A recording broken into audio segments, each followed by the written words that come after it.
听听这个声音，焦黄酥脆。来一根烤肠，刚才又烤了一点金针菇放上去，怎么样？我感觉我都可以开店了，大家帮我想个店名吧。之前在网上看到别人卖的那个烤炉式的鸡蛋灌饼，特别的想吃。我们这儿也没有卖的，今天我们自己在家复刻一下。500克面粉里边放5克盐，增加它的筋性。搅匀1分为2，一半用150克的凉水和面，这一半用150克的开水。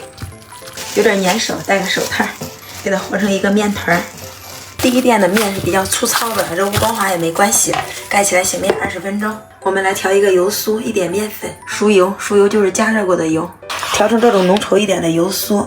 醒好的面已经比刚开始光滑多了，给它搓成一个长条，切成小段。我是1斤面，平均给它分成了8份，团成一个小面团，给它按扁。如果咱做的慢的话，把剩下的面团给它盖起来，防止它风干，擀成一个长蛇状。把刚才调好的油酥抹上去，抹匀。这边这个头留白，不用抹，待会儿用它把整个饼都包起来。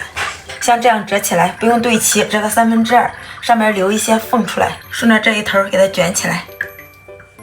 留白处这里给它抻开，然后这样把这个饼的底部给包起来，稍微整一下形，这样一个饼胚就做好了。上面多少也来一点油，盖起来让它醒个10分钟左右，咱再盖。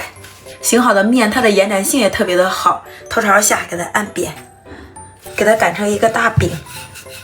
平时咱们也可以多做一点，放冰箱里边冷冻，当个备餐，早上吃的时候拿出来煎一下就可以了。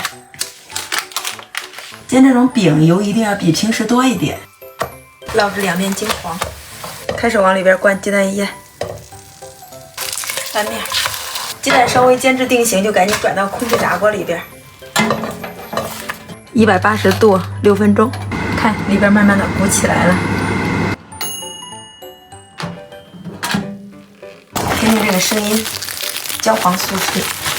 刷一层酱汁，这个酱汁我也懒得熬了，用的是之前做酱香饼的酱。一片生菜，培根，来一根烤肠，刚才又烤了一点金针菇放上去，怎么样？我感觉我都可以开店了，大家帮我想个店名吧。准备了一点配菜，再做一个老式麻辣烫，平菇、金针菇、豆皮、海带、泡好的粉条，各种小丸子。